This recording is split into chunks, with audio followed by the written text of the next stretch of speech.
The day Travis Beaumont walked into Crawford's Feed and Supply, Cole Harlan was in the parking lot loading 47-pound bags of alfalfa into his truck bed and not particularly watching the door. He noticed anyway. It was the way Travis adjusted his collar before going in. A small gesture, practiced, automatic, the kind a man makes when he's decided something matters. Travis was 34, unmarried, drove a Dodge Ram with fresh paint and clean tires that had never seen mud. He worked at a title company in Kerrville and had moved back to Millbrook 6 months ago and had apparently decided in the past 3 weeks that Maggie Crawford was worth adjusting his collar for. Cole had watched it happen 3 times before him. The first man was a school teacher from the next county over who came in every other Saturday and always found reasons to lean on the counter and laugh at things that weren't that funny. He stopped coming in October, around the time the leaves turned. No explanation, just gone. The second man was the new pharmacist, Greg something, who'd brought Maggie coffee twice, unrequested, in one of those branded cups from the place on Route 9 that charged $6 for a latte. He'd stopped bringing coffee in November. The third was a weekend rancher who wore boots so clean they looked like he'd ordered them for a costume. He'd lasted 9 days. Cole watched Travis disappear through the front door. He loaded another bag, wiped his hands on his jeans, checked the sky. No weather coming, just a flat October blue from here to the hill line. He loaded another bag. 16 minutes later, Travis Beaumont came back out, hat on, keys already in his palm, not looking back. Cole set down the bag he was holding and stood still for a moment. He watched Travis's truck back out and pull onto the highway, watched the dust settle back onto the gravel, looked at the front of the store, the painted letters on the window, Crawford's Feed and Supply, EST. 1971, the hours stenciled underneath in smaller print, and thought about the woman inside who was right now straightening something that didn't need straightening, or writing something down that didn't need writing, keeping her hands busy so they didn't have anything better to do. He'd seen her do it before. He picked up the bag and kept loading.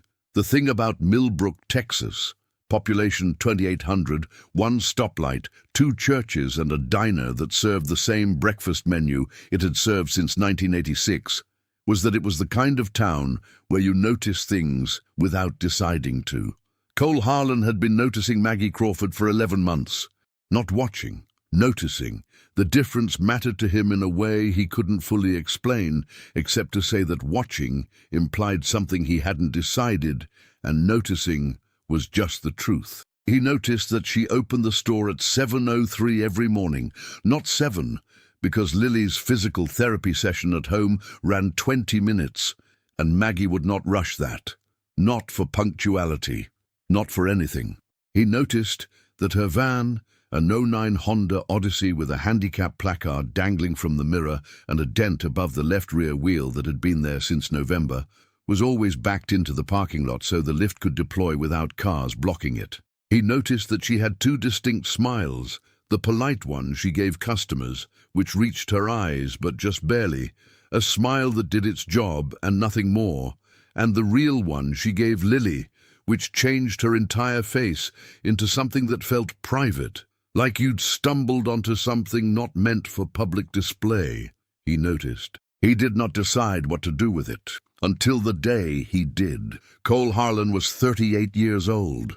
He kept 340 acres of cedar and hill country outside Millbrook that he'd inherited from his father, a herd of 42 Black Angus cattle that required daily attention and occasional genuine respect, a border collie named Duke, who took his work seriously, and a Ford F-150 with 211 Darren miles that he had no intention of replacing until the engine made a sound it couldn't explain. He had a single photograph on his nightstand, Rachel, his wife, laughing at something happening off camera, her head tilted back, taken 2 weeks before the accident on Route 16 that had ended her life 4 years ago.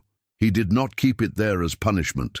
He kept it there because it was the truest image he had of her, and he believed in keeping true things close. He wasn't lonely. He was careful. Those were different things. He pulled the last bag off the feed store pallet, loaded it, and pulled off his work gloves. He had a list that said he needed 15 more bags inside.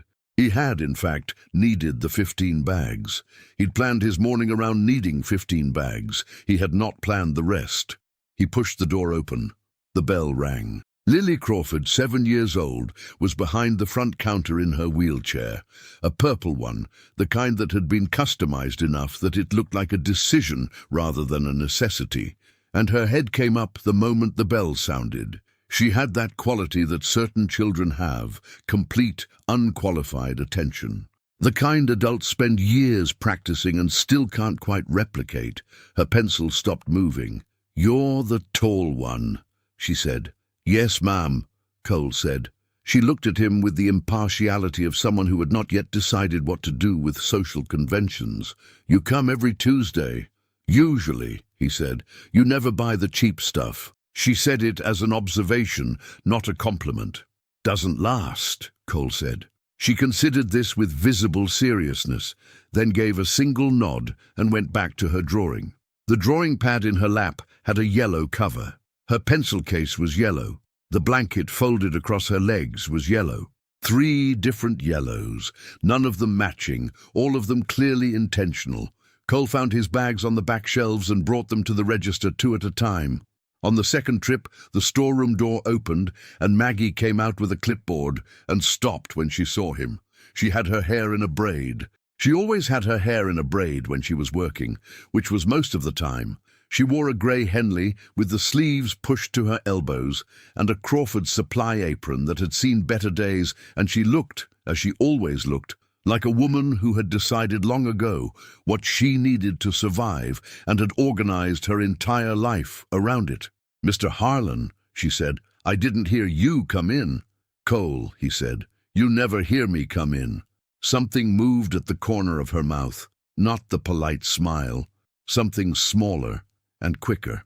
"Your account's current. You don't need to—" "I need 15 bags of the Purina layered mineral block," Cole said, "and I have a question." She set the clipboard on the counter. Her hands went still in that practiced way, not nervous but braced, the look of a woman who had heard a certain category of sentence beginning and had already written its ending. Cole pulled his hat off. He held it in both hands at his stomach, not a performance, just something he did when he intended to mean what he said. "The county fair's this Saturday," he said, "out on Route 9. They've got a horse exhibition in the East Barn and a quarter horse showcase around 2 in the afternoon. The grounds coordinator is a friend of mine. All the pathways between the barns are paved and level." Maggie's expression was entirely neutral, waiting. "I was wondering if you and Lily would like to come," Cole said. Silence. "Both of us," Maggie said. Not a question exactly, more like she was trying the words. "That's what I said." She looked at him. He let her. His father had told him once that most men were afraid of silences. They filled them before they understood what was inside, and that the ones worth trusting were the ones who could hold still and let a silence finish. "Why?" she asked. "Because Lily told Mrs. Delaney at the post office 2 weeks ago that she'd never seen a quarter horse up close," Cole said, "and because a fair is better with company." A pause. "How do you know what she said at the post office?" Lily asked from behind the counter. Pencil stopped again. "I was in line behind Mrs. Delaney," Cole said. Lily considered this. It was apparently acceptable. Maggie looked at her daughter, then at Cole. The polite smile was completely absent. What replaced it wasn't the real smile either. It was something between something he hadn't seen before, and he filed it away the way you file things you know you'll need later. "I'll think about it," she said. He loaded the 15 bags without rushing. He didn't linger. He was not the kind of man who pressed. He drove the 7 miles back to the ranch with the windows down and the radio off, listening to the hill country, doing what it always did in October. Wind through cedar, the creak of the old county road under his tires, the first of the evening birds starting their shift. Duke was waiting at the gate. He always was. Cole sat at the kitchen table with a glass of iced tea and the Tuesday crossword and filled in 4 clues before he accepted that he wasn't thinking about it. At 7:41 p.m., his phone buzzed. Unknown number. Millbrook area code. He answered. It's Maggie Crawford. A pause. Background sound. Wheels on a hard floor.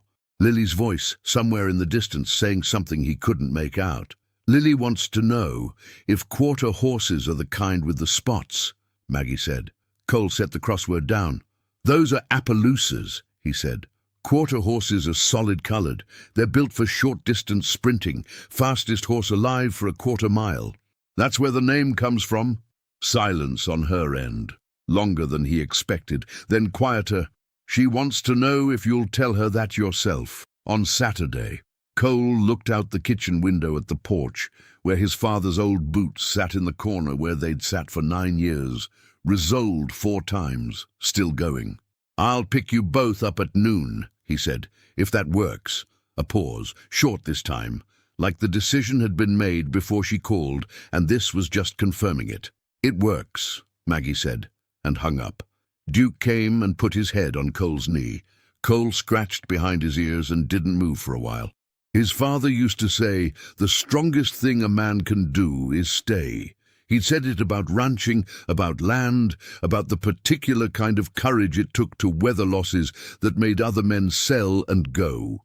Cole had heard it so many times it had stopped sounding like a saying and started sounding like instruction.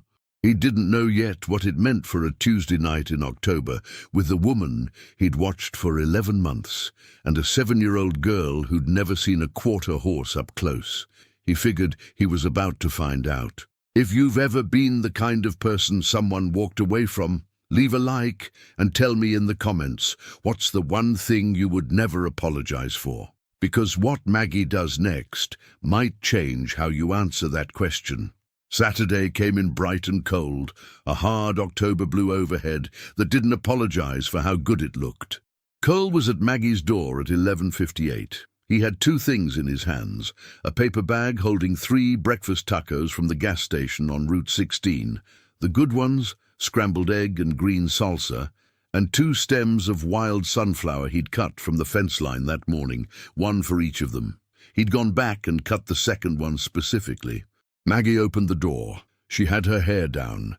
He had not seen her hair down before. It fell in soft, dark waves just past her shoulders, and she looked like someone he didn't quite recognize and completely recognized at the same time, like a word you've only ever read and then suddenly hear spoken aloud. She looked at the sunflowers. One for each of you, Cole said. Something moved across her face, quick like weather, and was gone. Lily, she called without looking away from him. He brought flowers. Immediate response from inside. For me too? Both of you, Cole confirmed. The sound of wheels on hardwood. Then Lily came around the corner in her purple chair, stopped and assessed the sunflower with the same measuring look she'd given him at the store. I like yellow, she said. I know, Cole said. He did. Her pencil case, the blanket, the ribbon in her hair today. 3 different yellows, none matching. She took the sunflower in both hands and held it upright like something ceremonial. Okay, she announced to her mother. We can go. The East Barn at the Dawson County Fair smelled like hay and warm animal, and something that Lily immediately identified upon entry as the outside smell but indoors, which she said loudly to no one in particular, and which made the woman selling funnel cakes nearby laugh out loud. Joe Mendez had cleared the viewing area along the east rail and leveled a section of gravel on approach. Cole had texted ahead, not because he'd assumed they were coming, but because if they did, he wanted it to be right. Lily went straight to the railing and gripped it with both hands.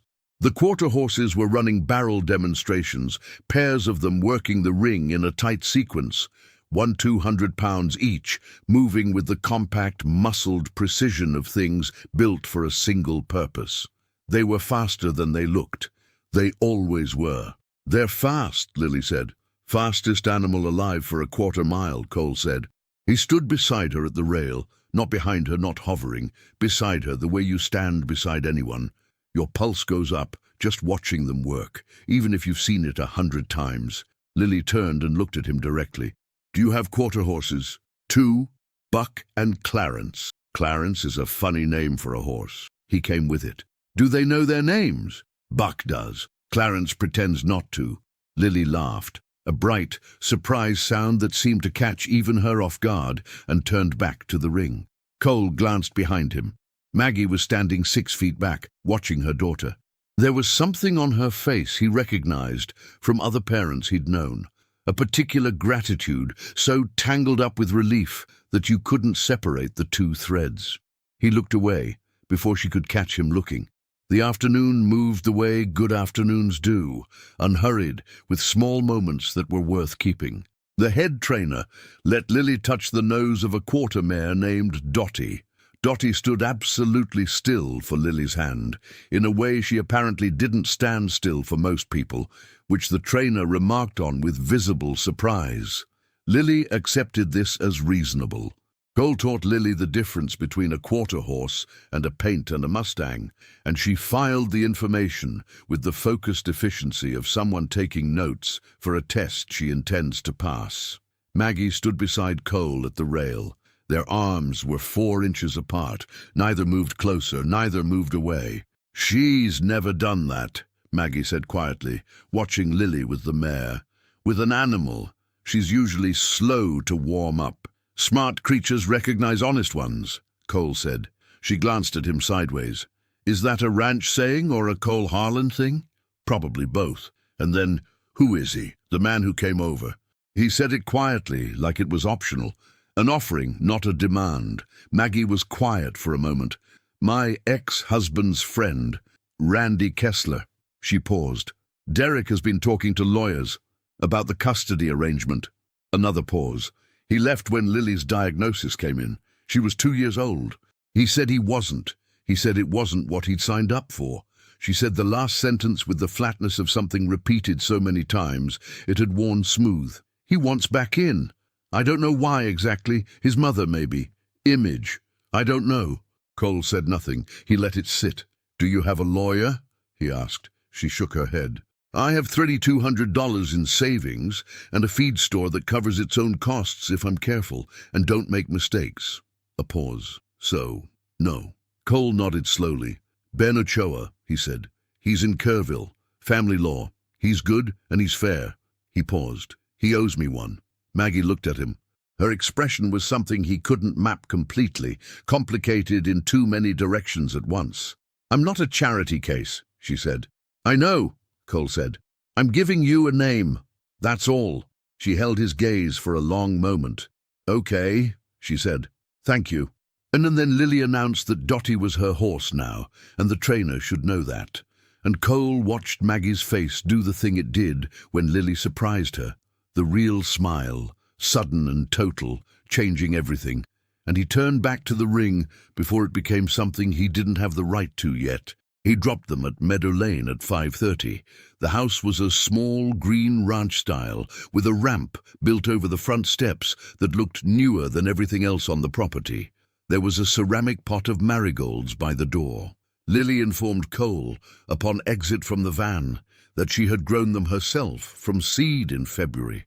Lily made Cole promise to say hello to Clarence for her. He promised. Then she rolled up the ramp with her sunflower held upright and disappeared inside. Maggie stood at the door. "Today was good," she said. Simple, like she was still getting used to saying it. "Thank you." "It was," he agreed. She nodded once, started to close the door. "Maggie," she stopped. "Ben Ochoa, Kerrville Family Law. You can find him online." Cole put his hat back on. "Tell him Cole Harlan sent you." She looked at him from the doorway. The late light came from behind him, and he couldn't read her expression exactly. But she held his eyes for a moment in a way that had weight to it. "Why are you doing this?" she asked, not suspicious, genuinely asking. Cole thought about it. "Because Randy Kessler made it sound like Derek coming back is news you need to survive," he said. "It's not.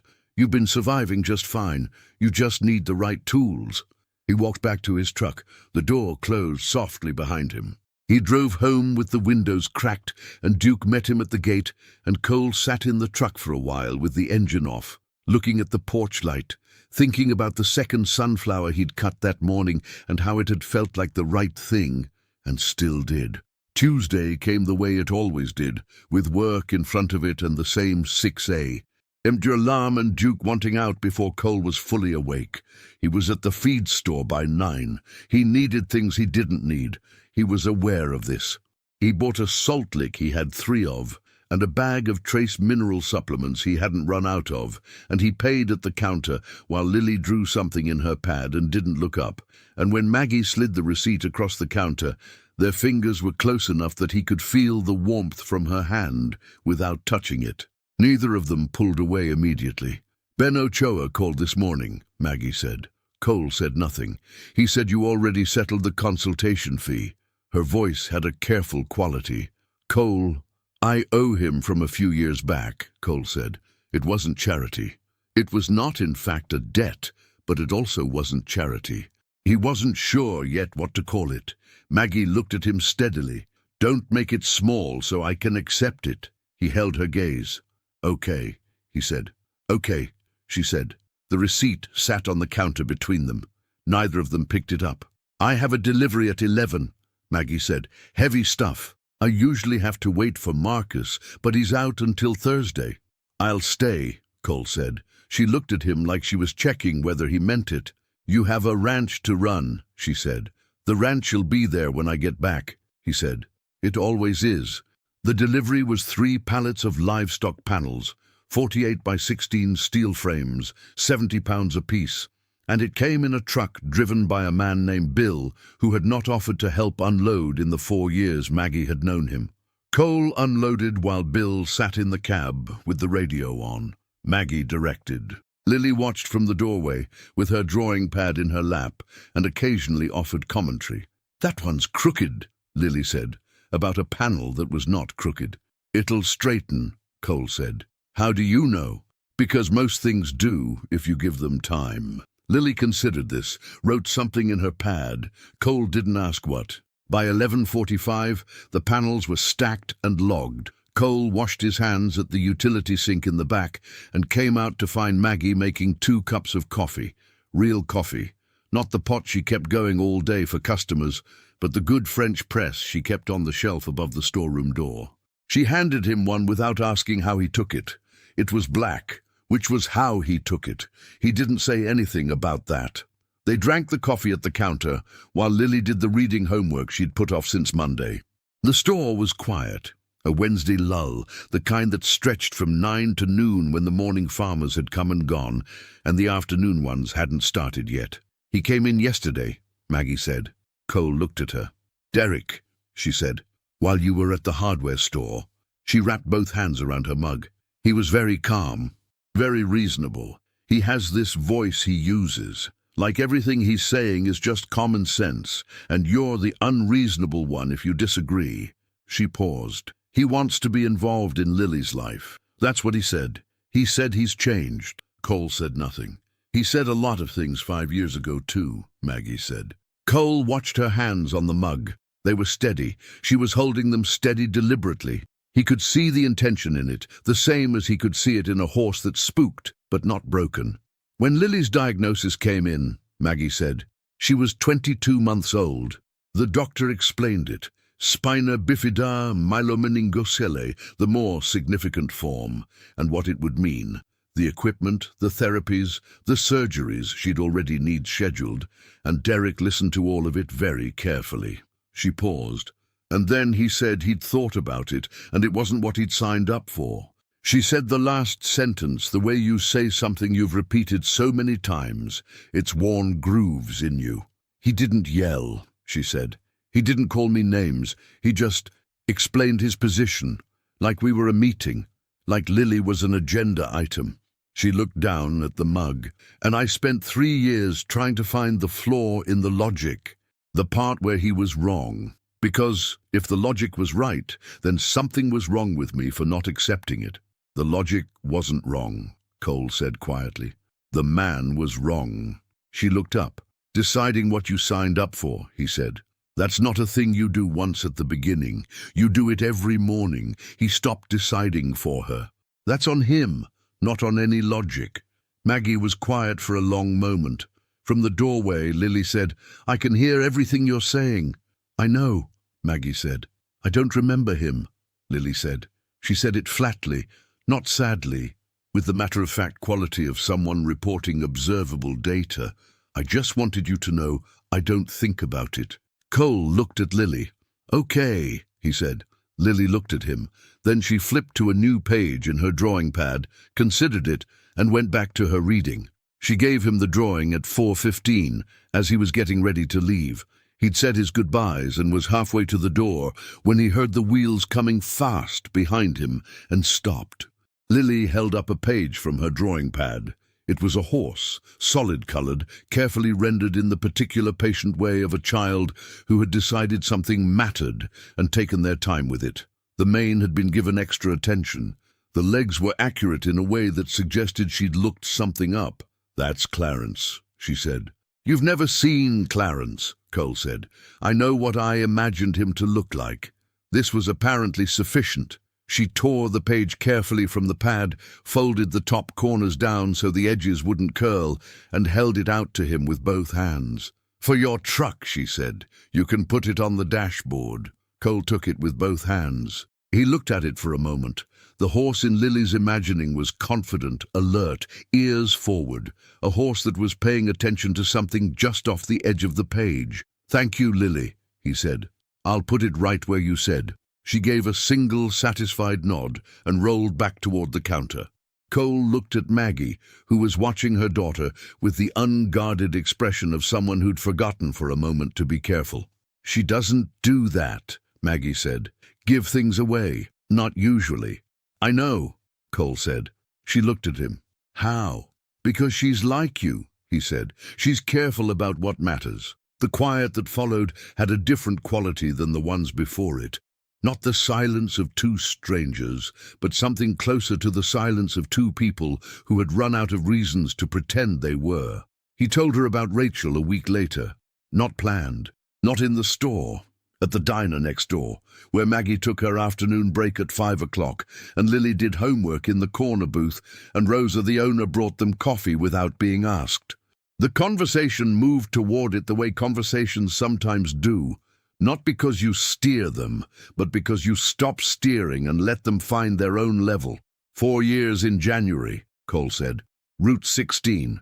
A truck lost a rear tire on a curve. She was coming home from her sister's. He turned his cup in his hands. It was fast. She didn't. She wasn't in pain. "I'm sorry," Maggie said. She said it simply, without the extra weight people add when they want to make sure you know they mean it. "The ranch was hers," he said, "in the sense that she made it feel like something. It was always my family's land. But she made it feel like home in a way that I didn't understand was her until it wasn't anymore." He paused. "That kind of loss. It's not just a person. It's a whole version of yourself that only existed with them." Maggie nodded. She was listening the way she did everything, completely, without the social reflexes that most people inserted. "What was she like?" she asked. It startled him. People didn't ask that. They asked how it had happened, or whether he was doing better, or whether he'd thought about selling. No one ever just asked what she was like. "Impatient," he said, "in the best way. She had no patience for things that didn't matter, so she'd figured out very early what did matter, and she just went toward that. Straight line, no detours." He paused. "She was funny. She laughed at things that weren't supposed to be funny and made them funnier. She was exactly right. The way something is exactly right, when it fits without effort." Maggie's hand was on the table, close to his. "She sounds like she knew herself," Maggie said. "She did," Cole said. "I've always thought that was the rarest thing." From the corner booth, "I can hear you." "I know," both adults said at the same moment. Lily looked up, examined both of them, with the evaluating look she applied to most things, made a face that was somewhere between approval and resignation, and went back to her worksheet. Cole looked at Maggie. Maggie looked at Cole. "Sorry," Maggie said, quiet. "Don't be," Cole said. He was crossing the parking lot back to his truck when he saw the black Mercedes S-Class parked in front of the store. He stopped. It hadn't been there 20 minutes ago. He looked at the front of Crawford's, the lights on inside, Lily's silhouette visible at the counter through the window.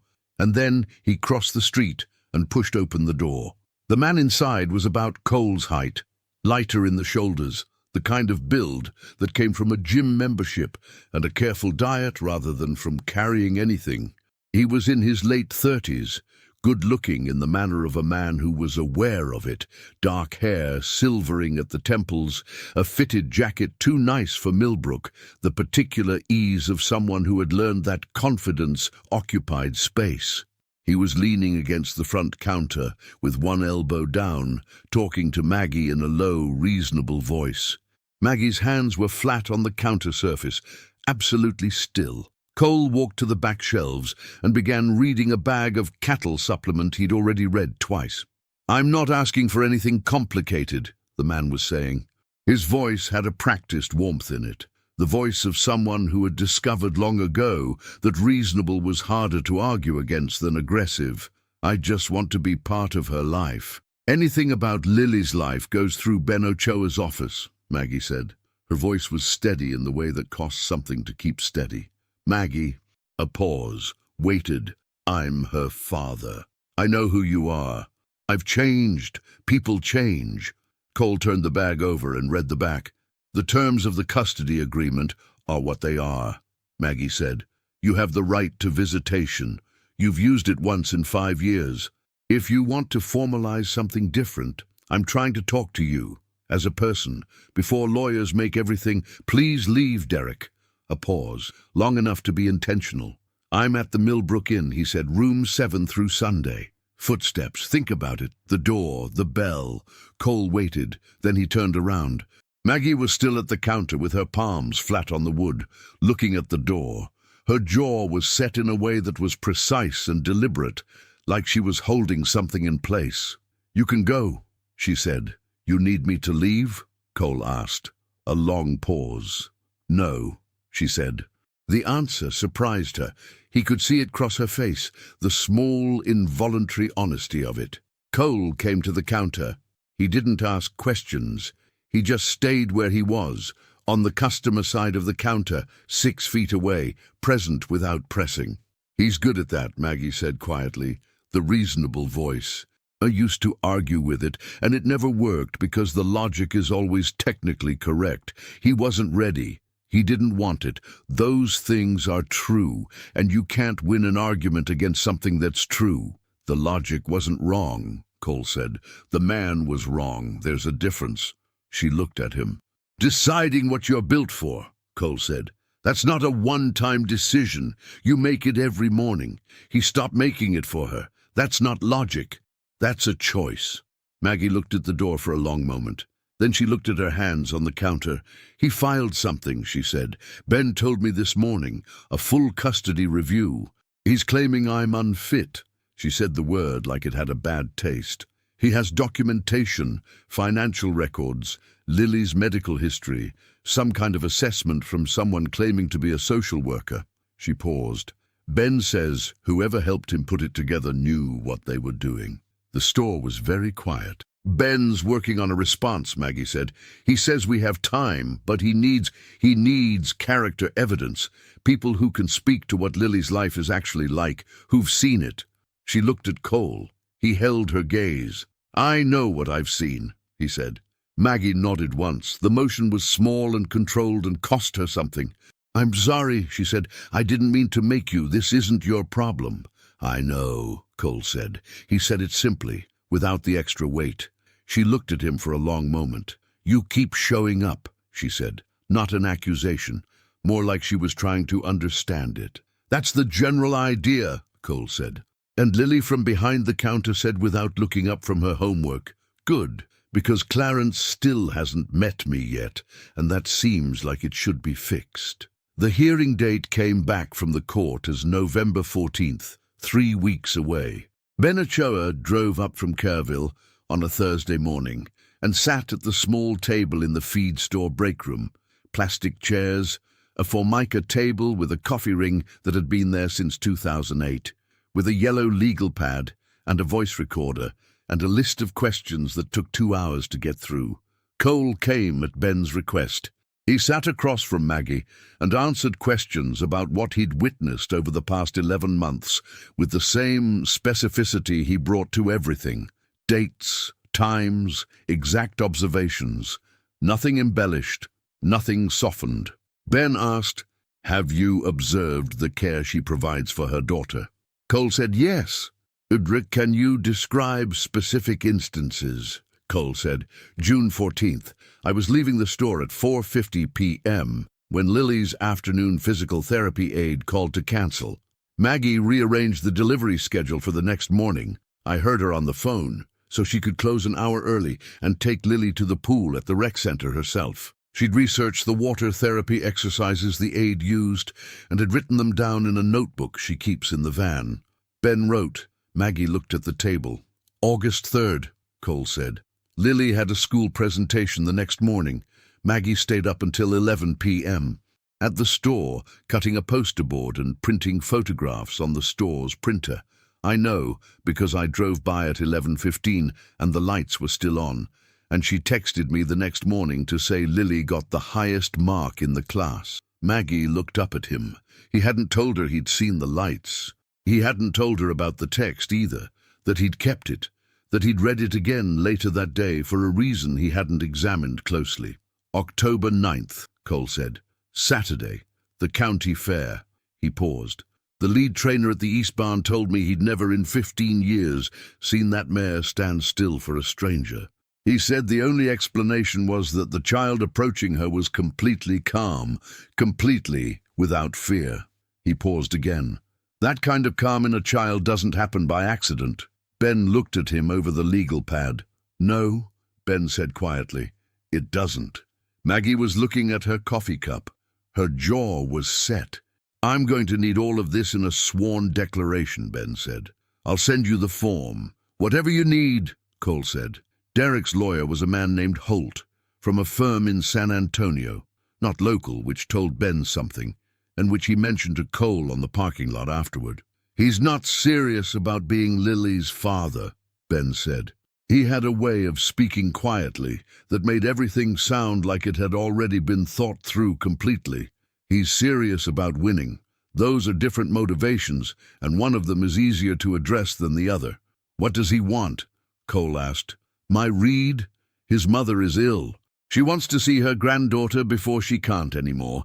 Derek doesn't want to have the conversation where he admits he's been absent, so he's trying to reframe the narrative, make Maggie the problem rather than himself." He paused.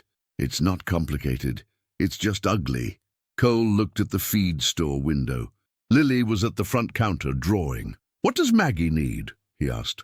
"Evidence of a stable, supported life for Lily," Ben said, "which she has. What she doesn't have is any male presence in the household. And before you say anything, I know that shouldn't matter legally.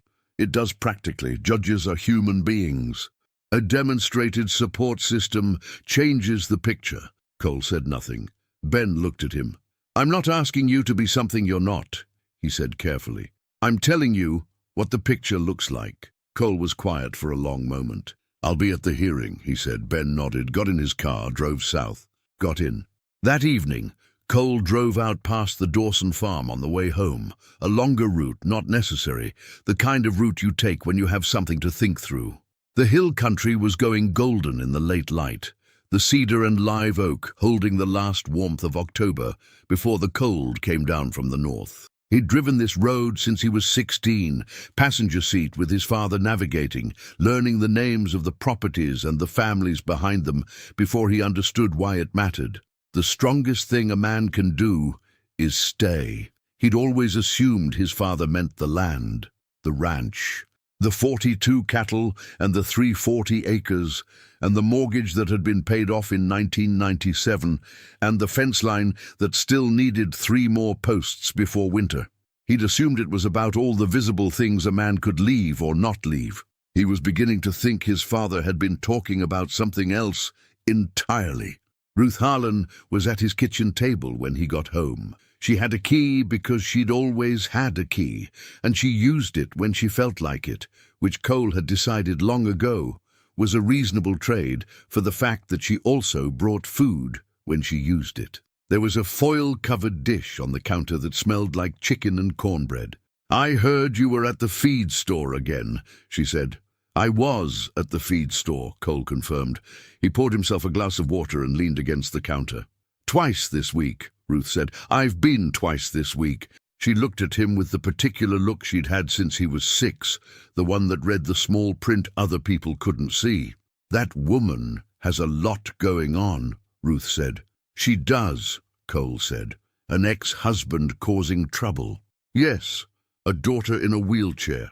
"A daughter," Cole said, "who uses a wheelchair." Ruth was quiet for a moment. She was considering something. He let her. "You already know what you're getting into," she said. "I know what I've seen," Cole said. "That's enough to go on." "That's different from knowing," she said. "Maybe," he said. "Or maybe knowing too much ahead of time is how people talk themselves out of things they shouldn't." Ruth studied him for a long time. "Your father," she said finally. "He would have liked her." Cole looked at her. "He would have liked the girl too," Ruth said. She stood up, patted his arm once, brief, firm, the Harlan way of saying things that didn't fit in words, and put her coat on. "Don't wait too long," she said at the door. "Careful men miss things." She left, the truck on the gravel, then quiet. Cole took the foil off the dish on the counter. He ate, standing at the counter, looking out the window at the last of the evening, Duke at his feet. He thought about what Ben had said, a demonstrated support system. He thought about Lily's drawing on his dashboard, the imagined Clarence, ears forward, alert, watching something off the edge of the page. He thought about what his father had said. He put the dish in the sink and went out to the porch. The boots were in the corner. He sat in the old wooden chair and listened to the cedar and the dark and the distant nothing. At 11:14 p.m. his phone rang. Ben Ochoa. "Cole." A pause. The pause of a man checking whether the other man is sitting down, which was never a good sign. "I went through Holt's filing tonight, the documentation Derek submitted." Cole waited. "The financial records are real. She's had 2 lean quarters. That's explainable and not disqualifying on its own." Ben paused. "The social worker assessment is the problem. I ran the credentials. She's real, licensed. But she only conducted 1 visit, 45 minutes, when Lily had a difficult day after a cancelled therapy appointment. It's a cherry-picked snapshot. Can you challenge it?" "Yes, but I need countering evidence. Documented, dated, from people who've been in that house." A pause. "Cole, he's not going to get full custody. That's not realistic given his absence.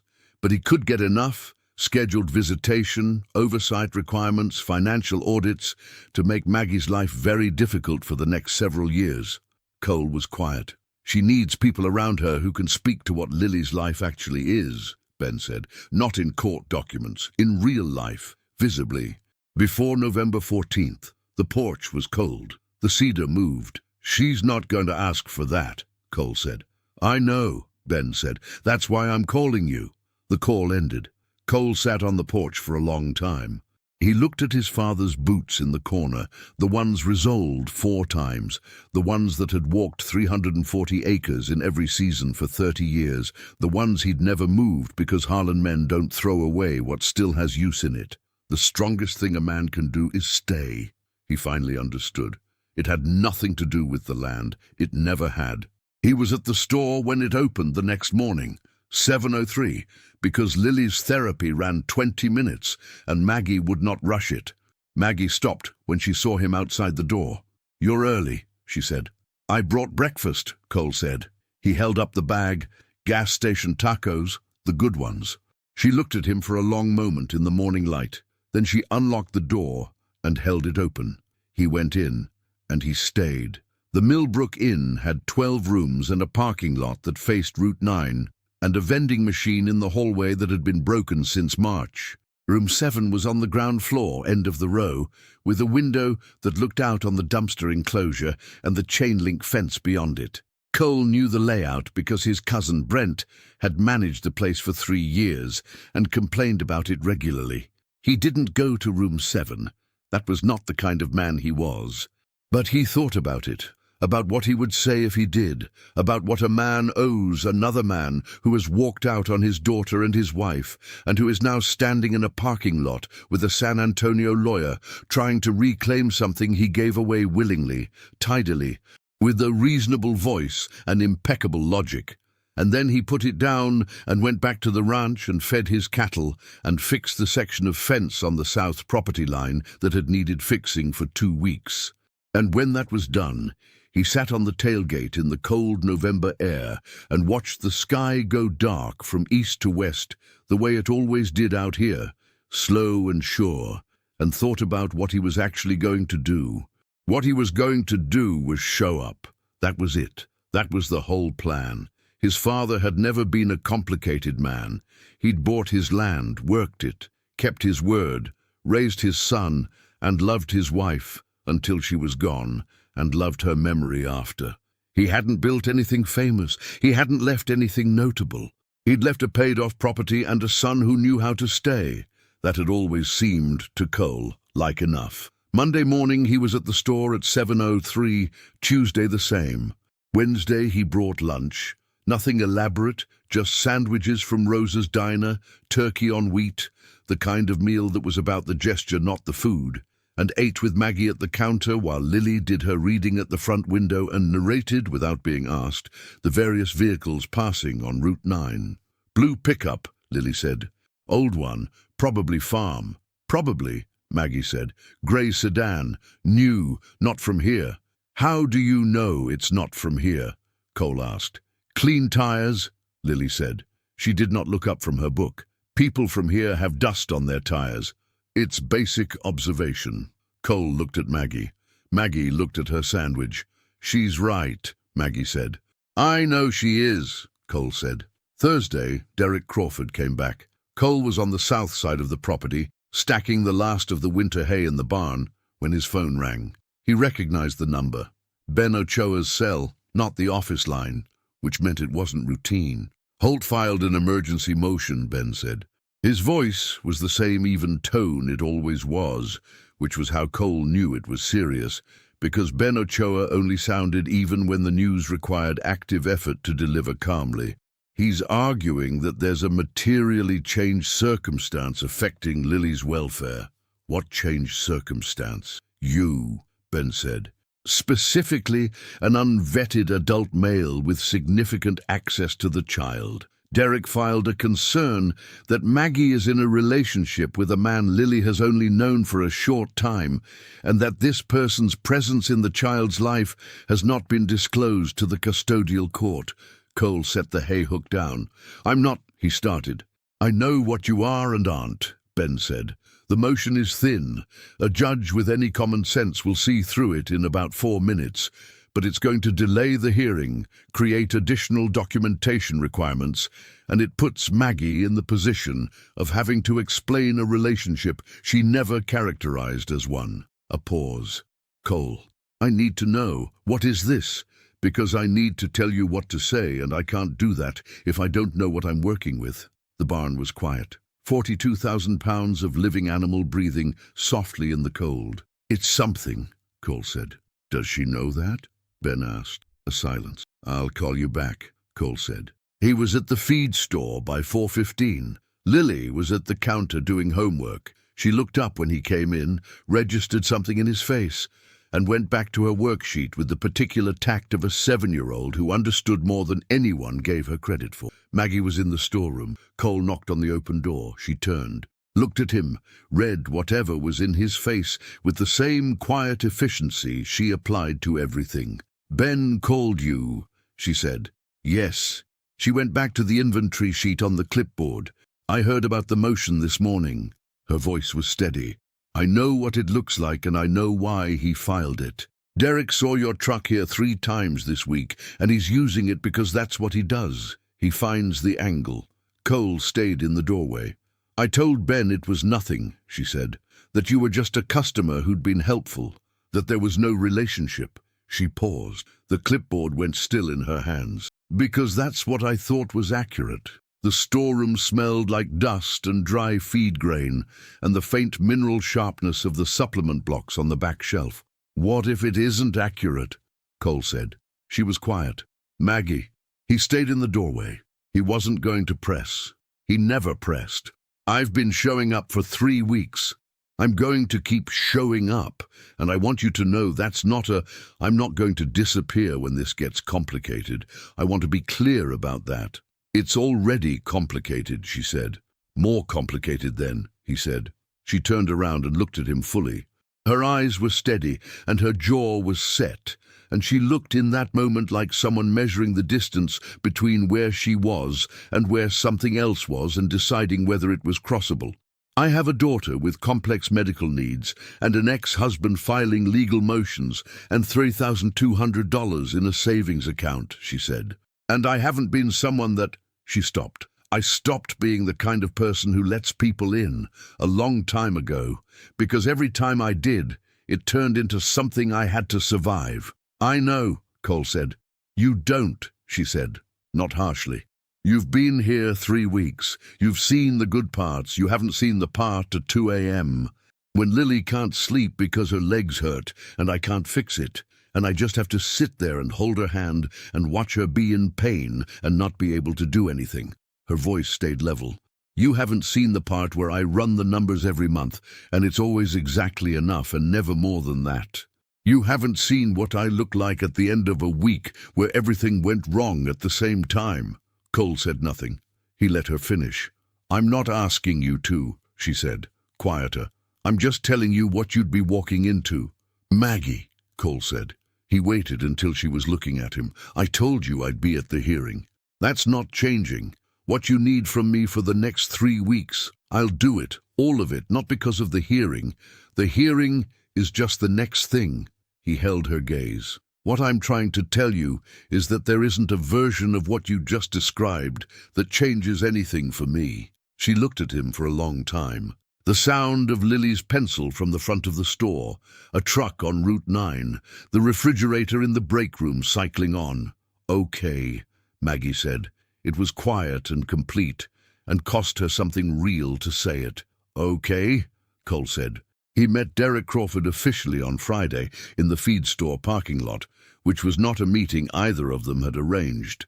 Derek was in the Mercedes. Cole was loading 2 bags of winter mineral supplement into the truck bed. Derek pulled in, saw him and paused, the specific pause of a man recalculating, and then got out anyway, because backing down from a parking lot would have been too legible. Cole Harlan, Derek said. He said it like he'd done his research and wanted Cole to know it. Mr. Crawford, Cole said. Cole. Derek had the easy posture of someone who'd been told his whole life he was impressive. He was. Cole gave him that. The jawline, the jacket, the particular way he occupied space. He came by it naturally enough that it didn't look like effort, which was probably the most dangerous version. I just want to be clear, Derek said. I'm not here to cause problems for Maggie. I don't know what you're here for, Cole said. He lifted the second bag. I know what you filed. That was Holt's recommendation, Derek said. Standard procedure when there's... Your daughter's never met you, Cole said. He said it the way he said most things. Level, without heat, which was somehow worse than heat.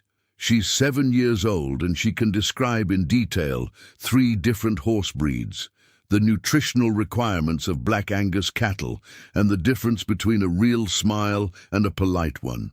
She's reading 2 grade levels ahead of her class. She grows marigolds from seed in February. He closed the tailgate. She did all of that without you. None of it is because you were there. So when you say you're not here to cause problems, I believe you believe that. But the motion you filed says something different. Derek was quiet. Something moved behind his eyes. Not shame, exactly. Something smaller and more protected than shame. An awareness, maybe. The beginning of one. You're not her father, Derek said, quietly. No, Cole agreed. I'm not. He got in the truck. But I'm here, he said through the window, and I'll be here tomorrow, and the day after. He drove out of the lot. His hands were steady on the wheel, his father's voice in his head. The strongest thing a man can do is stay. Not yell, not win, not prove, just stay. He drove the 7 miles back to the ranch, put his truck in the barn. went out to the south pasture and stood in the cold wind for a while with his hands in his pockets, watching his cattle do what they always did and let the afternoon settle. Ruth called at 7 p.m. "I heard you met the ex-husband," she said. "Word travels," Cole said. "It's Millbrook," she said. "Breathing travels." A pause. "How'd it go?" "Fine," Cole said. "Fine like nothing happened, or fine like everything happened and you're not talking about it?" Cole was quiet for a moment. "The second one," he said. Ruth made a sound, something between approval and concern. "Cole," she paused. "Your father, when he was courting me, do you know what took me the longest time to trust?" "What?" "That he wasn't going anywhere," she said. "I'd had 2 men before him who'd promised things and then found reasons. And when your father just kept showing up, not making promises, just being there, I didn't know what to do with it. I kept waiting for the reason he'd leave." Cole said nothing. "I waited 2 years," Ruth said, "before I trusted it was real. By then, we'd wasted 2 years of being scared of something that was never going to happen." She paused. "Don't let her wait 2 years, Cole." "I'm not going anywhere," Cole said. "I know," Ruth said. "Make sure she does." He called her at 9:15, not a text, a call because some things needed a voice. Maggie answered on the second ring. Background, quiet. Lily was in bed. "I have a question," Cole said. "Okay," she said. "Buck and Clarence need exercising Saturday morning. I usually take them out on the North Trail. It's paved access, gentle grade." He paused. "Lily could come. She's not riding, just alongside. She can see what a quarter horse actually looks like, and I can tell her why Clarence ignores his name." A pause on her end.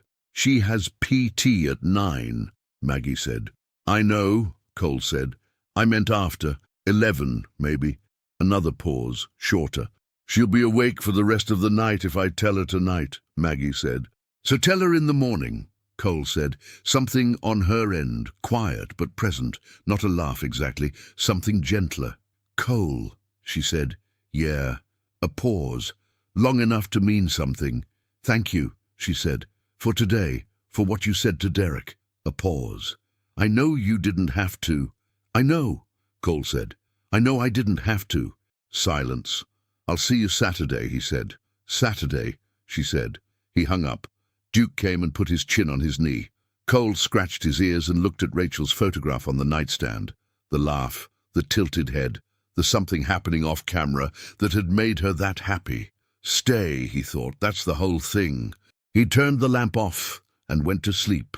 November 8th, 6 days before the hearing. The sky came in low and grey over Millbrook, the kind of sky that was serious about itself, not storm weather, just the heavy, leaden December sky of a hill country November, pressing down on the cedar and making everything feel smaller and closer and more decided. Cole got the call at 6:49 a.m. It was Maggie. Her voice was the one she used when she was spending every available resource on staying level, the controlled voice, the one that cost something. "Ben's office called," she said. "Holt filed a supplemental brief last night. He's requesting a guardian ad litem for Lily, an independent assessor appointed by the court who would conduct interviews and make a recommendation before the hearing." A pause.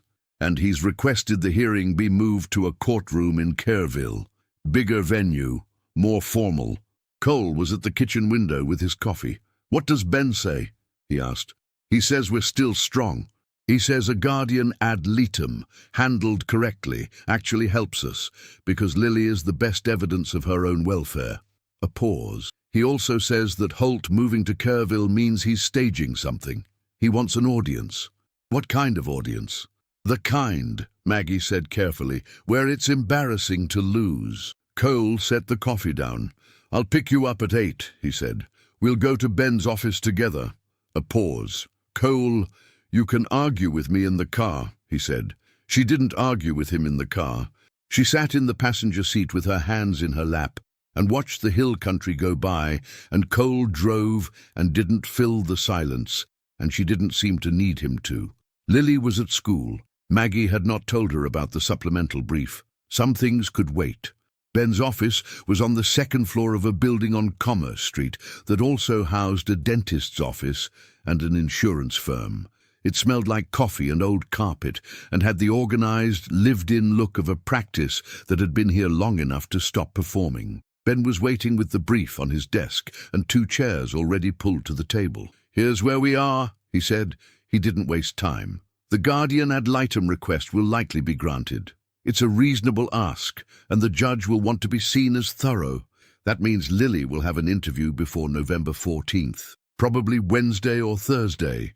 "She'll be fine in an interview," Maggie said. "She's not afraid of questions." "I know," Ben said. "That's not the concern."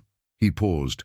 "Holt's concern, and he's right that it's a real one, is that Lily has had very little social exposure beyond the store and school. Derek's brief specifically notes the limited adult relationships in her life." He looked at Maggie carefully. "He's going to argue that she's isolated, that Maggie's world is small by necessity, and that Lily's world, as a result, is smaller than it should be." Maggie's jaw tightened. "Her world isn't small," she said. "I know," Ben said. "But we need to show that, not just say it." He paused. "Who knows Lily? Who can speak to her as a full person, not just as Maggie's daughter, but as a child with relationships, interests, experiences outside the home?" "Her teacher," Maggie said. "Mrs. Park, the PT aide, Rosa from the diner." "I'll talk to all of them," Ben said. He wrote. "Anyone else?" Cole said. "The head trainer at the Dawson County Fair, Joe Mendez. He was there when Lily met the mayor. He made a specific observation about her." Ben looked at him. "What observation?"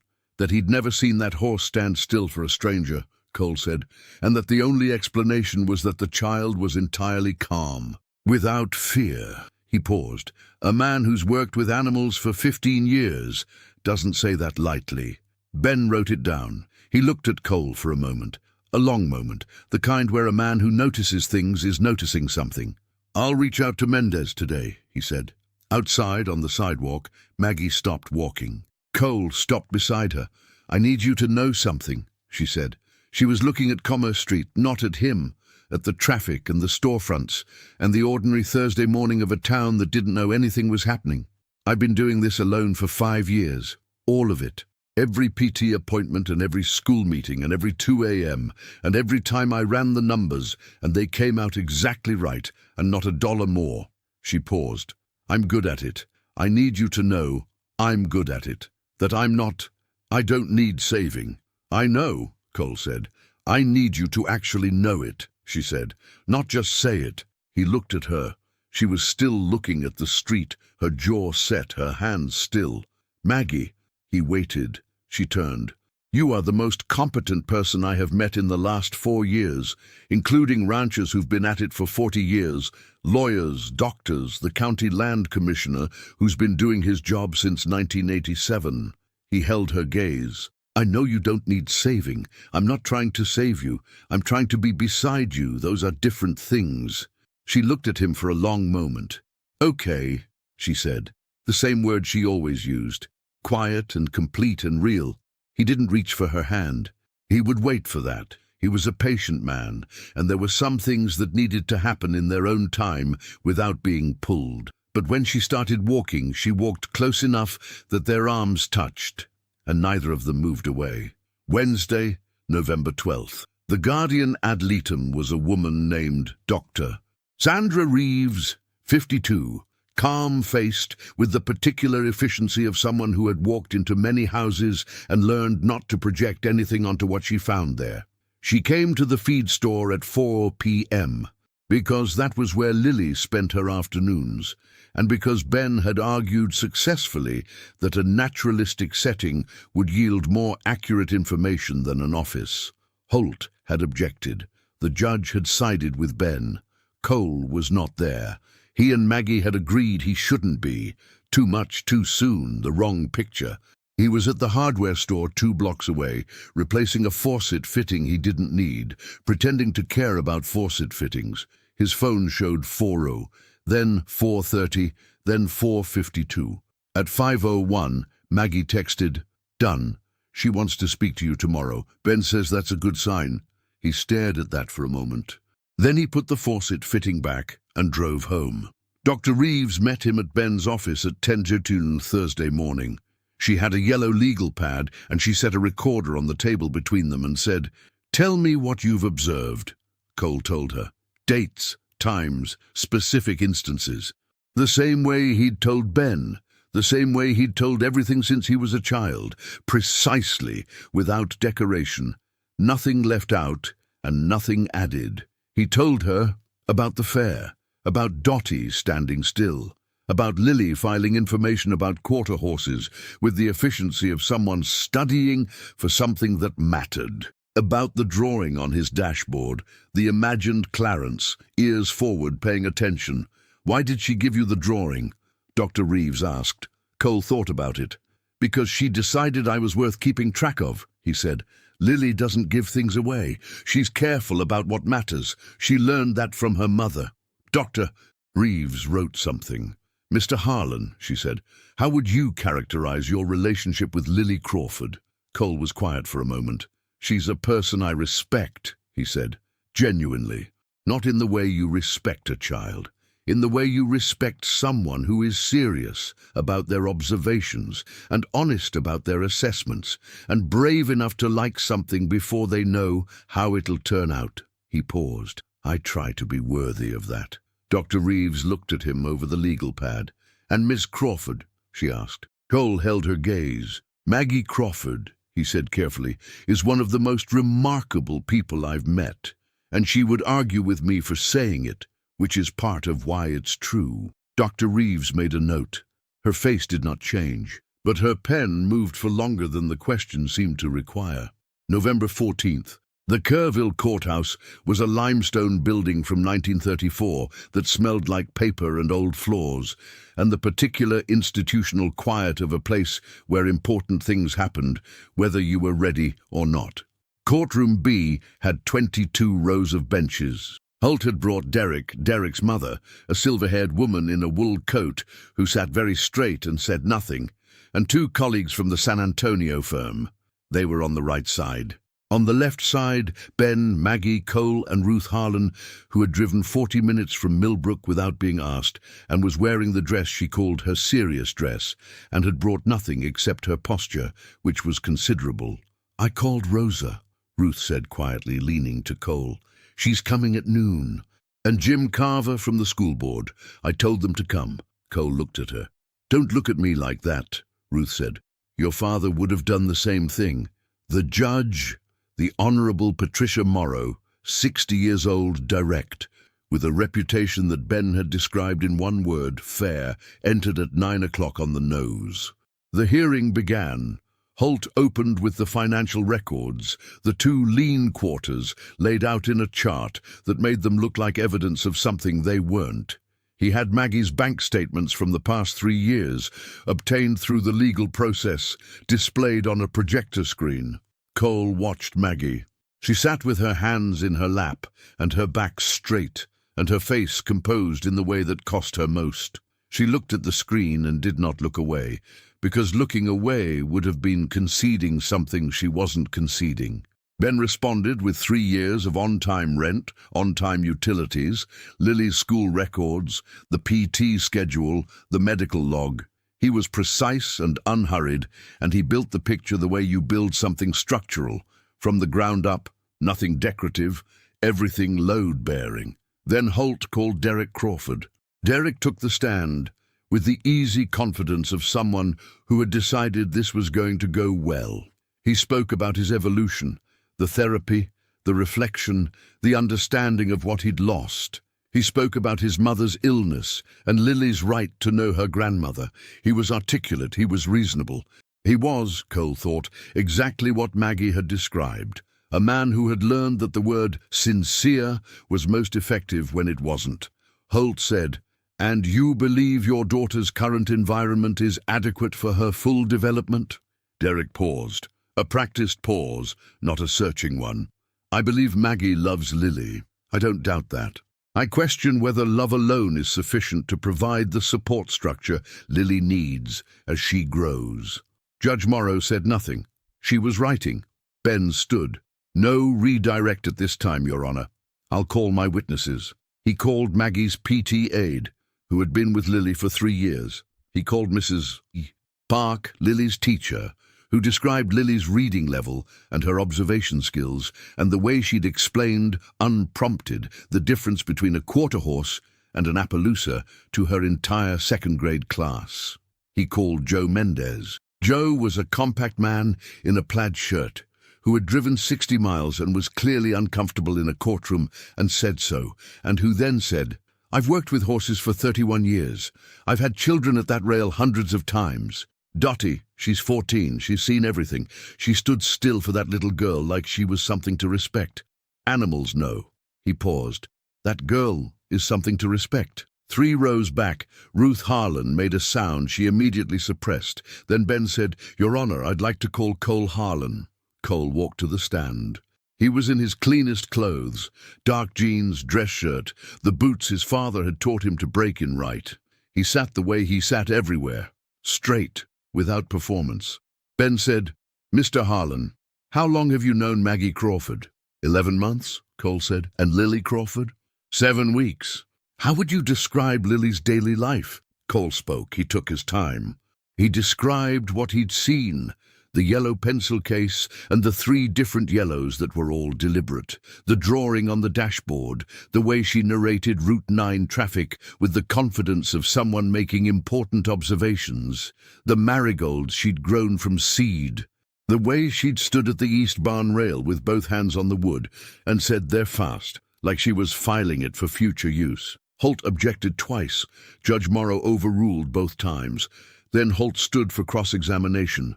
"Mr. Harlan," Holt said. His voice was the easy voice of someone who had decided how this was going. "You've known this family for 7 weeks. 7 weeks since I met Lily," Cole said. 11 months since I began doing business at Crawford's Feed and Supply. "You're a customer." "I'm a customer," Cole agreed, "and yet you appear to have taken a significant interest in the personal affairs of a woman and child you've known for less than 2 months. Cole said nothing. He let the implications sit. Then he said, "I have taken an interest, yes. Can you explain the nature of that interest to the court?" Cole looked at Holt. Then he looked past him, at Maggie, who was looking at the table, and at the back of the courtroom where Rosa from the diner had appeared, quiet and present, and Jim Carver from the school board beside her, and Ruth in the serious dress with her hands in her lap. He looked at Derek Crawford. Derek held his gaze for 2 seconds and looked away. Cole took his father's hat off his knee. He'd held it there since he sat down, and held it in both hands.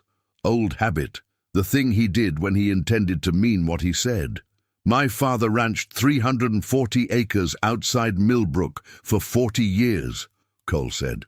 His voice was level. "He used to say that the strongest thing a man can do is stay. I was 12 when he said it, and I thought he meant the land." He paused. "He didn't mean the land." Holt said, "Mr. Harlan, he meant that the world is full of men who leave when things get hard," Cole said, "and that staying, choosing it, every morning again, is the bravest and most significant thing a person can do." He looked at Maggie. She had looked up.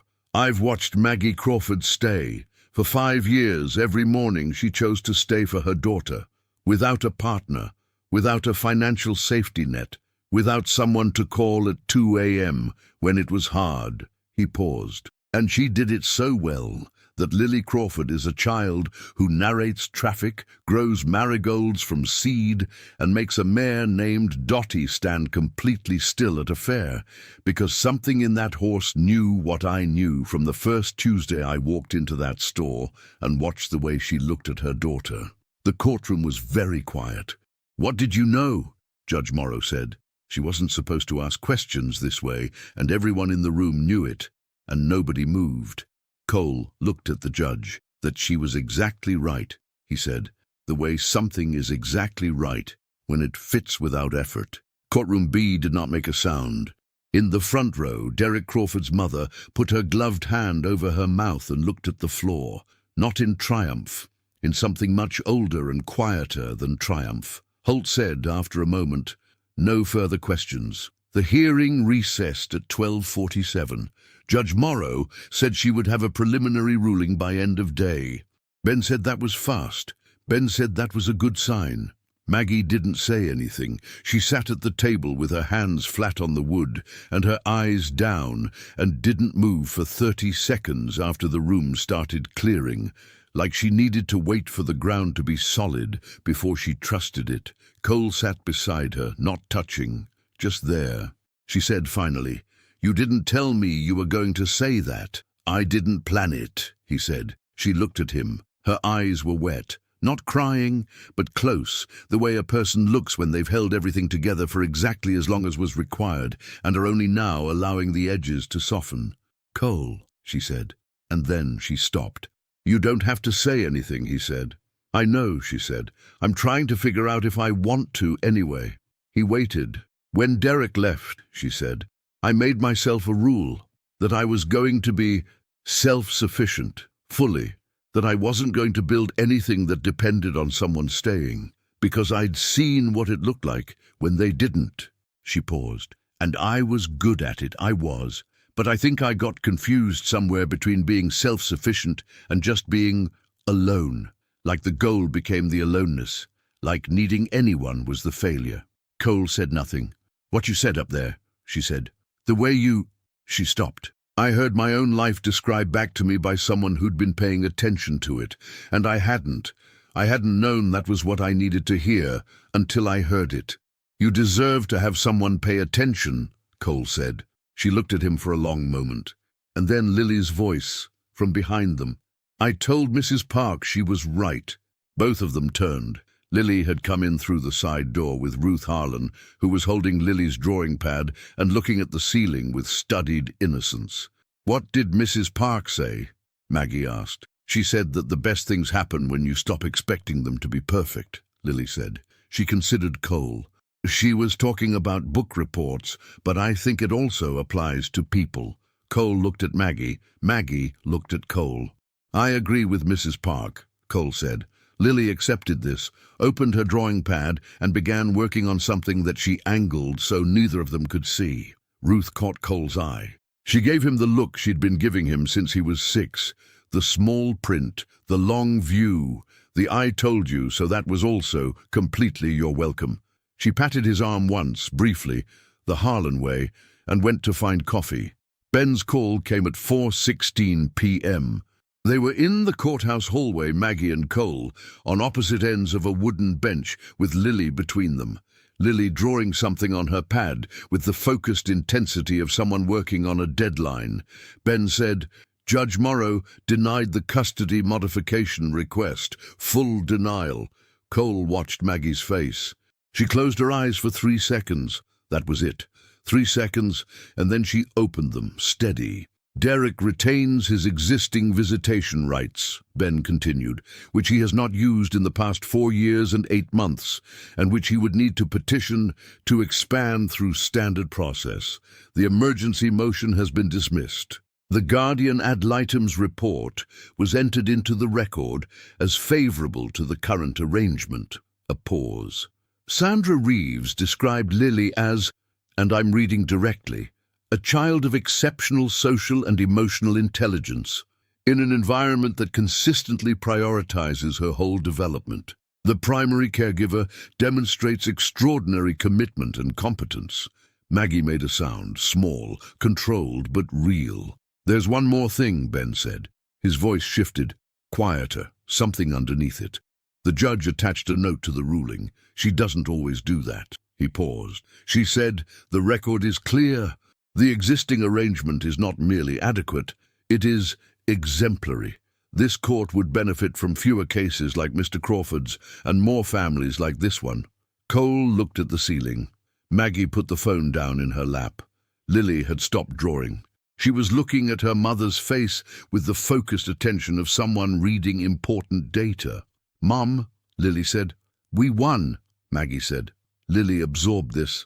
"Of course we did," she said. Then she looked at Cole. "Did you know we were going to win?" "I knew what was true," Cole said. "True things usually land right eventually." Lily considered this seriously. "Not always." "No," Cole agreed, "not always. But often enough." Lily nodded, the single decisive nod she reserved for things that were acceptable, and looked back at her drawing pad. She tore a page out carefully, folded the top corners and held it out. Cole took it. It was 2 horses, side by side. Solid-colored, accurate. She'd been practicing the legs, he could tell. One was larger, one smaller, and they were facing the same direction, ears forward, both of them looking at something just off the edge of the page. "Buck and Clarence?" he asked. "No," Lily said. "That's not the point of it." He looked at it again. 2 horses. Same direction, same attention. He looked at Maggie. She was already looking at him. He folded the drawing carefully and put it in his breast pocket. 3 days later, on a cold, clear Saturday, Cole drove out to the post office on Route 9 to mail 2 things: his sworn declaration to Ben Ochoa's office for the permanent record, and a letter to Derek Crawford's mother. He had written the letter 3 times before he got it right. It was brief. It said, "If you'd like to meet your granddaughter, I believe that's possible. I think it would take patience and time, and it would need to start with Lily's consent. But I believe it's possible. I'm not the right person to initiate this, but Maggie is a fair woman, and Lily is an honest one. There's a version of this that works. Cole Harlan." He mailed it. He did not tell Maggie. Not yet. Some things needed to find their own time. It was Ruth who told him about the connection. She came out to the ranch on Sunday with chicken and cornbread again and sat at his kitchen table and said, "I've been thinking about something," which meant she'd been thinking about it for 3 weeks and had just decided it was time. "Rachel's maiden name," Ruth said. "You remember what her father did?" Cole looked at her. Rachel's father, Gerald Whitman, had been a physical therapist. He'd practiced in Kerrville for 30 years, specializing in pediatric rehabilitation. He'd retired the year before the accident. He died 18 months after Rachel, which Cole had always thought was something grief could do to a man when he'd lost his only daughter and had nothing left that required him to stay. Gerald Whitman, Ruth said, ran the early intervention program at Kerrville Children's Rehab from 1989 to 2011. She paused. Lily Crawford's first physical therapist, the one who did her initial assessment at 22 months, right after the diagnosis, her name was Dr. Patricia Whitman. Cole went very still.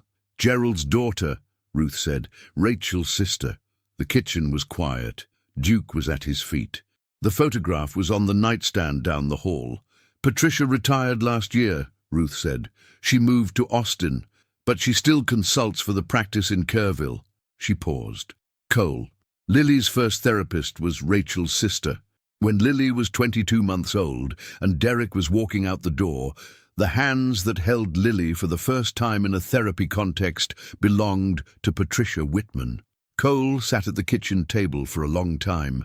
He thought about Lily's drawing, the imagined Clarence, ears forward, watching something just off the edge of the page.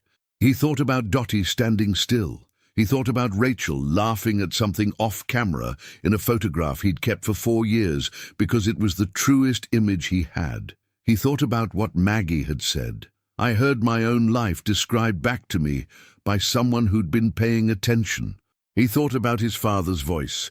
"The strongest thing a man can do is stay." He had always thought that was about him, about his choice, his courage.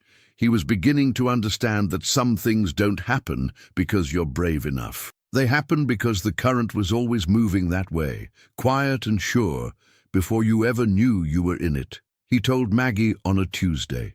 At the store, 4:15, the afternoon quiet, Lily drawing at the front window and narrating Route 9 traffic in a low, ongoing commentary that neither of them were really listening to, and both of them were.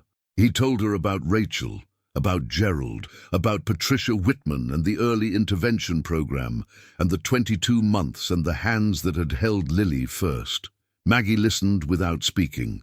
When he finished, she was quiet for a long time. "I kept Patricia's report," she finally said. "From the initial assessment, it's in Lily's file. She wrote..." Maggie paused. Her voice was careful. "She wrote that Lily had an exceptional quality of calm that will serve her well. Children who learn early to be fully present often become the most remarkable adults." Cole said nothing.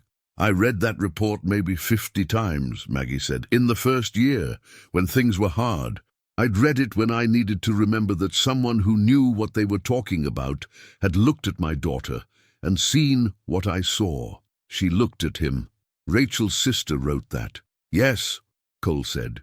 Maggie looked out at Route 9, at the grey November light, at the stores across the street and the ordinary traffic and the hill line behind the town. White pickup, Lily said from the window. Old, definitely farm. Definitely, Cole said. Lily looked over her shoulder at him. Then she looked at her mother. Then she looked at them both, with the full, impartial assessment she applied to things that mattered. Okay, she said, with finality, and went back to her drawing. That evening, Cole replaced the ceramic pot of marigolds by Maggie's front door. The original pot had cracked in an early frost. Lily had been upset in the specific way she was upset about things, quiet and decided and requiring a practical solution rather than comfort. Cole had found the same size pot at the hardware store and the same variety of marigold seed at Crawford's Supply, which Lily had selected herself and which she had handed to him with the seriousness of a formal transfer. He planted them in the new pot while Lily supervised from the porch, offering commentary on depth and spacing that was almost entirely correct. "You're pressing too hard," she said. "You're right," Cole said. He adjusted. "They won't come up until February," Lily said. "Maybe March." "February, probably," Cole said. "If you water them right through winter." "I know how to water things," Lily said. "I've been doing it since I was 4. "I know," Cole said. He set the pot back in its place by the door. Same spot, same ceramic, different clay. Marigold seeds he couldn't see yet underneath soil that needed time. Lily examined the placement. "Good," she pronounced. Maggie was in the doorway. She had her arms crossed at her chest, not closed, the posture of someone keeping warmth in against a cold evening, not shutting anything out. Cole stood. He brushed the soil from his hands on his jeans and looked at her. She said, "You want to stay for dinner?" Not a question. "Yes," Cole said. "I'm making chili," she said. "The kind with too much cumin." "That's the right kind," he said. Something moved across her face. Quick, warm, the weather of a woman who'd decided something and was no longer afraid of the decision. Not the polite smile, not the real one, something newer than both. She stepped back from the door to let him in. He went in. He took his boots off in the entryway. His father's habit, one of 100 small things that had entered Cole's body so early they felt like his own. He left them by the door. Lily's yellow blanket was folded on the couch. The marigold seeds were in the new pot on the porch. Rachel's sister had held Lily's hands at 22 months and written that she was exceptional and had been right. The photograph was at home on the nightstand, the laugh, the tilted head, the something off camera, and would be there tomorrow, true as ever, because true things deserved to be kept. Cole Harlan sat at Maggie Crawford's kitchen table. He stayed. That was the whole thing. It always had been. On the nightstand beside the photograph, he would later put the drawing Lily had given him in the hallway of the Kerrville courthouse. The 2 horses side by side, ears forward, watching something neither of them could see, yet just off the edge of the page. He would put it in a frame, simple wood, no occasion. Just because some things deserve to be held still long enough to see them clearly. The marigolds came up in late February, 3 weeks early.